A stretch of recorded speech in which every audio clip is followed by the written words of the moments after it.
Hello guys! Hello. This is for Virgo. Okay Virgo, welcome dito sa aking channel, Kapalaran 888 Virgo. Alamin natin kung anong messages, vibration, gabay, energy para sa inyong lahat. So, let's check Virgo. Ano ba ang messages na naghihintay sa inyo sa linggong ito? Okay. Ang first card mo dito is Intuition, the Hare Moon, 13, 4, Crow Moon, Breaking Illusions, number 9, and Creating. So, nakikita ko sa'yo dito, mayroong mga Virgo na masyado kayong negative sa linggong ito. Or parang mayroon sa inyo na ang dami-daming negativity na pumapasok sa isip mo. Yung parang na-stress ka ba? Nadidepress? Or ano ba yung sitwasyon mo? Kasi parang ang nakikita natin dito, merong mga Virgo na posibleng nag-iisip ka ng nega. Sobrang negative eh.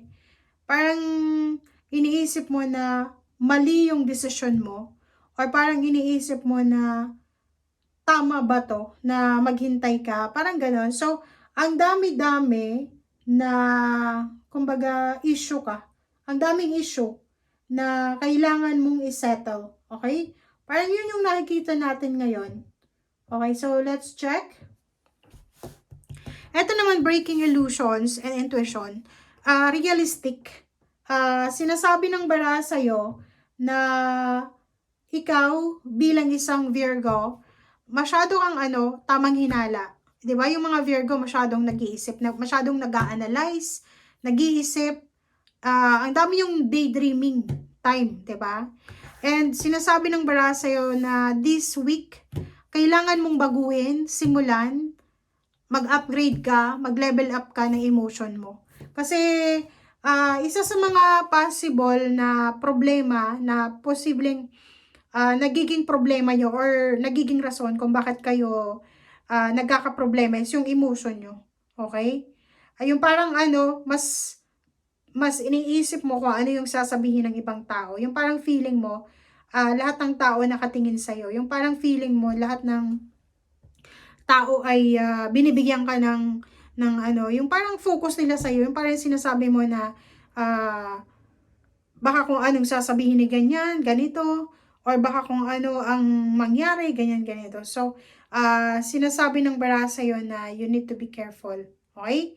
Kailangan maging careful, maging matalino ka sa kung ano man yan na pinagdadaanan mo. Or mental, emotional, you need to be careful.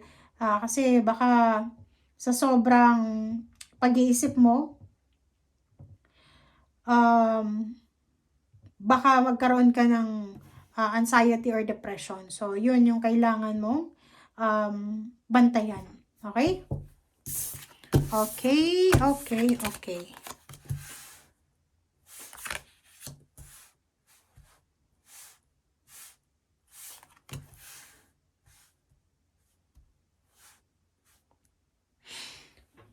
Alright, so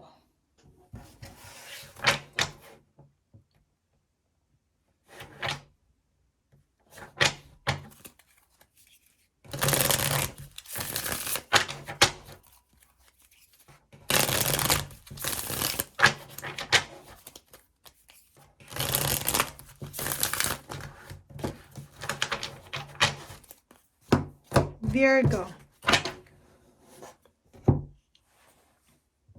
Alam niyo, minsan, mahirap magbigay ng message or magbigay ng energy, message sa mga earth signs. Kasi, yun na nga, mahilig kayong mag-overthink. Okay, lalo na kayo, Virgo. Okay, Knight of Cups, this is emotional support. Nakikita ko sa'yo dito na posibleng may mga tao sa paligid mo, maybe katrabaho mo siya, posibleng nagkakagusto sa'yo or nagugustuhan mo. So, pwedeng makatagpo ka ng love life sa loob ng trabaho. Meron din dito na sa loob ng trabaho, may isang tao na interesado sa'yo, pero hindi niya masabi-sabi sa'yo. So, parang, parang yung gagawin niya, okay, ay magpaparamdam siya sa'yo. Okay? Okay, Strength and Three of Wands. Nakikita ko sa'yo dito, merong Virgo na may hinihintay ka. Yung parang ano, OFW ka ba or ano pa man? Ano ba yung sitwasyon mo? Kasi may hinihintay ka dito. Maybe you're waiting for a promotion, waiting for a visa, waiting for the documents, confirmation, na yun yung hinihintay mo para makapag-decide ka. So, maybe you're waiting for that almost 3 years ka na or 3 months. So, naghihintay ka ba ng promotion na ang sabi sa'yo dito, ikaw Virgo, habang hinihintay mo to, wala kang choice kundi maging malakas. If OFW ka, parang para makasurvive ka dyan, kailangan mong labanan yung tukso ng pagiging homesick mo, yung na-i-stress ka, ganyan, ganito. So, sinasabi ng baraha, kontrolin ang emosyon, kalmahin ang sarili. Yung hinihintay mo ay darating yan. So, kailangan mo dito ng pasensya. Okay, next is 7 of Cups, 2 of Cups. So, dito sinasabi ng baraha sa'yo na if single ka, are you single? Okay, kasi parang sinasabi ng baraha sa'yo dito na if you are single, posible na may relationship dito na mabubuo. So, maraming posibleng mga tao ang parang ano to, mga tao na magkaka-interest sa'yo. Parang ganun.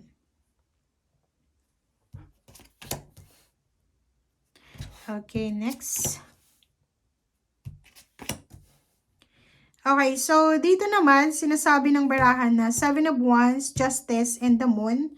Maganda siya, okay? Kasi parang sinasabi ng baraha sa'yo na you need to protect kung anong meron ka. If for example, love life yan, protectionan mo yung love life mo. If it's about family, protectionan mo. Huwag kang matatakot.